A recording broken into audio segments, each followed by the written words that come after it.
방송으로 시청이 가능합니다. 먼저 오늘의 주요 뉴스입니다. 지난해 취업자 수 증가폭이 9만 7천 명으로 2009년 이후 가장 낮은 것으로 나타났습니다.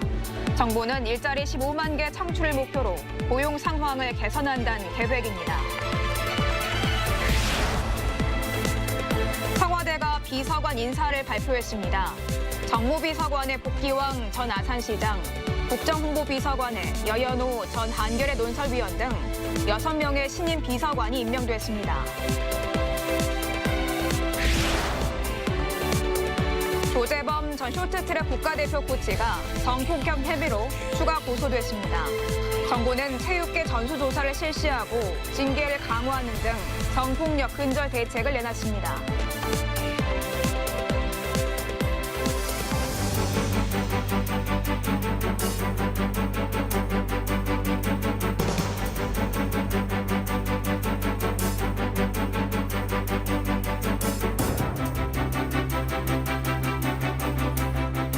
김정은 북한 국무위원장이 4차 방중 일정을 마쳤습니다.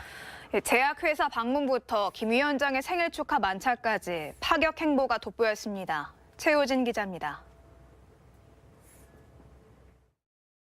중국을 방문한 김정은 북한 국무위원장은 베이징 경제기술개발구를 찾았습니다. 특히 제약회사인 동인당 공장을 방문한 배경으로 북한의 민간경제 활성화와 보건의료 발전을 염두에 뒀다는 해석이 나옵니다. 국민들의 생활에 가장 밀착해서 쓰일 수 있는 그 의약품 그리고 생활용품들을 주로 생산하는 곳에 가서 뭔가 좀 새 발전 전략을 지금 짠 그런 모습인 것 같습니다. 시진핑 국가주석과 최고급 호텔 북경반점에서 오찬 회동한 것도 눈에 띕니다. 공식 영빈관인 조어대를 벗어나 양 정상이 더 긴밀히 소통했을 것이란 관측입니다. 어제 열린 북중 정상회담의 주요 의제는 2차 북미 정상회담 최종 조율로 예상됩니다. 북중 수교 70주년을 맞아 양국 교류와 관계 강화 방안도 논의한 것으로 보입니다.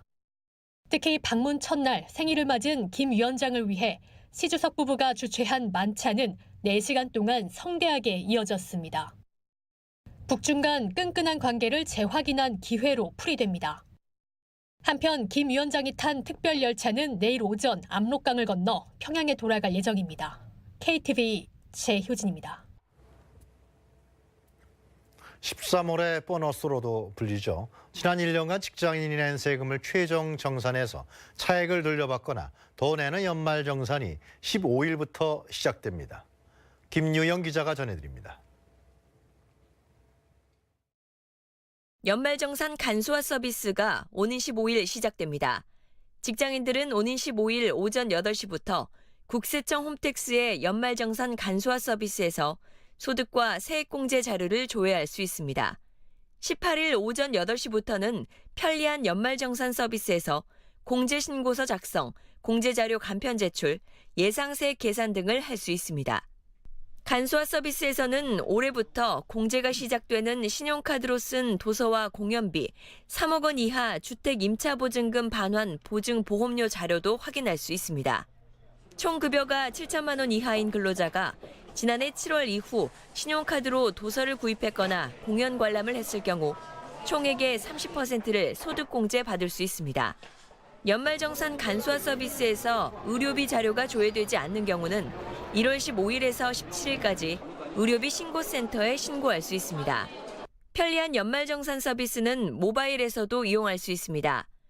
올해부터는 모바일로 근로자와 부양가족의 간소화 자료를 조회하고 예상세액을 자동으로 계산할 수 있습니다.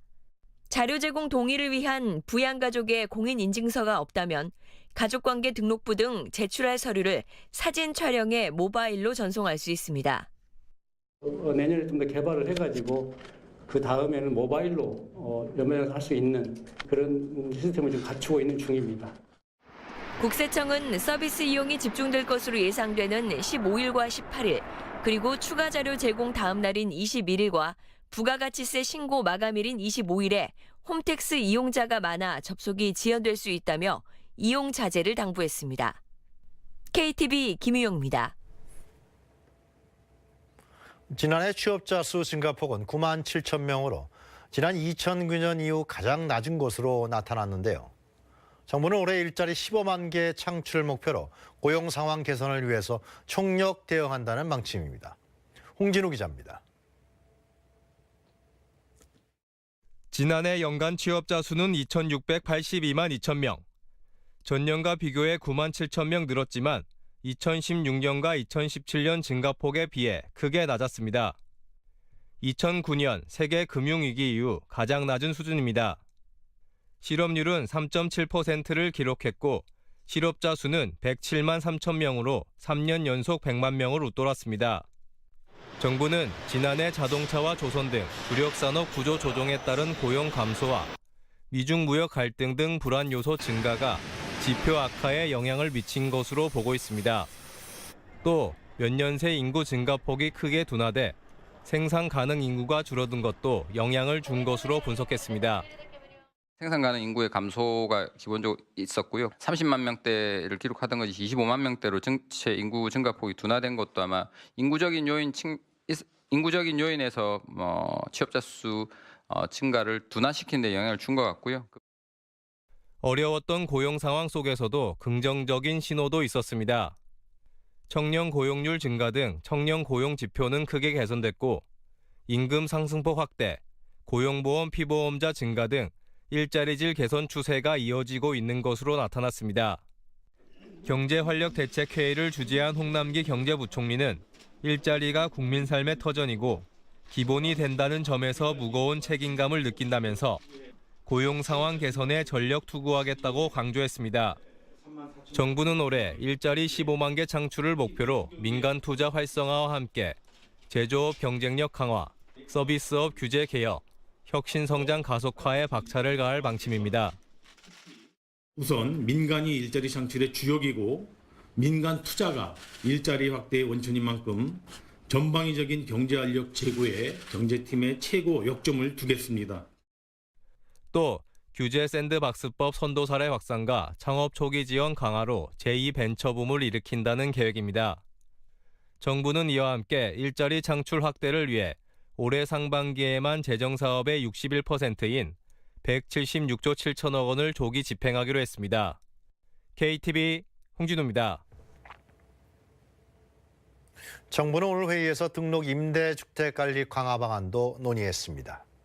의무 임대주택을 무단 처분하면 과태료 5천만 원이 부과됩니다. 김영민 기자입니다. 정부가 임차인의 주거 안정성을 높이기 위해 등록 임대주택 관리 강화 방안을 수립했습니다. 등록 임대주택 입주민들이 최대 8년간 안정적으로 거주하실 수 있도록 임대주택 관련 세제, 법령 전반을 정비하여 체계적으로 관리할 예정입니다. 임대 등록 실적은 지난 17년 말 25만 9천 명, 98만 채에서 지난해 말 기준 40만 7천 명, 136만 채로 크게 늘었습니다. 체계적인 관리의 필요성이 커진 상황입니다. 정부는 우선 임차인의 권리를 강화하기 위해 등록 임대주택 부기 등기제를 도입하고 올해 상반기 중 법 개정을 추진합니다. 또 임대사업자의 임대료 증액 제한 위반에 대한 과태료를 현재 1,000만 원에서 3천만 원으로 높이고 4년에서 8년의 의무 임대기간 내 양도 금지를 위반할 경우 과태료를 기존 1,000만 원에서 5천만 원으로 상향할 방침입니다.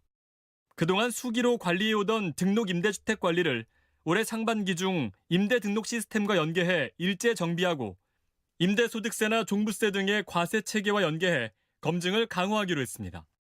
정부는 이와 함께 내국인 대상의 도시 민박업을 허용해 거주 중인 주택에서 연 180일 이내 영업할 수 있도록 하고 카쉐어링 차량의 배차 반납 장소를 자유로 하는 등 분야별 공유경제 활성화 방안도 추진하기로 했습니다.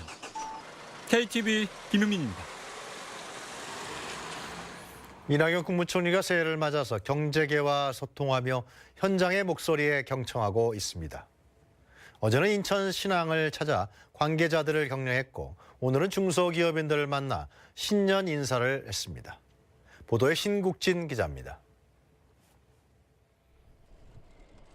이낙연 국무총리의 2019년 새해 경제 분야 첫 행보는 수출입 중심 현장인 인천 신항이었습니다. 이 총리는 인천 신항을 방문해 현장 근로자들의 근무 상황을 확인하고 격려했습니다. 인천신항의 수출입 화물 운영에 대한 현황을 보고받은 이 총리는 대한민국의 수출 동력을 살리는 최일선의 인천신항의 역할이 크다며 인천신항이 수출을 활성화하고 우리 경제가 재도약할 수 있도록 현장에서 최대한 노력해달라고 당부했습니다.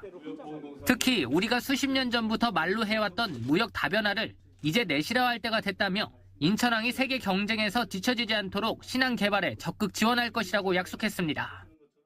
수출 물량의 경우에는 우선 항만에서는 그 선박 대형화 추세에 맞춰야 될 텐데 정부도 좀 서두르겠습니다. 새해를 맞아 중소기업인들을 처음 만난 자리에서 이 총리는 모든 중소기업인들의 노고에 감사하다며 앞으로 정부가 산업 현장과 더 깊게 소통하겠다고 밝혔습니다. 이 총리는 중소기업의 경쟁력 강화를 위해 지난해 발표한 제조업 혁신 전략의 후속 조치를 차질 없이 이행하고 R&D 예산 등은 기술 개발을 포함 신성장 동력 창출에 집중 투입하겠다고 설명했습니다. 정부는 국내외의 동향에 선제적으로 대처하면서 부정적 영향을 최소화하겠습니다. 정책의 방향은 지키되 그 이행은 유연하게 해가며 성과를 내겠습니다. 이 총리는 이어 중소벤처기업인들이 체감할 수 있도록 규제 개선에 속도를 내고 포용적인 산업 생태계를 조성하겠다고 약속했습니다. 그러면서 대기업과 중소기업이 함께 성장하는 환경은 물론 자영업자와 소상공인을 위한 지원 장치도 계속 보완하겠다고 밝혔습니다. KTV 신국진입니다. 청와대가 비서관 인사를 냈습니다. 신임 정무비서관을 복기왕 전 아산시장, 국정홍보비서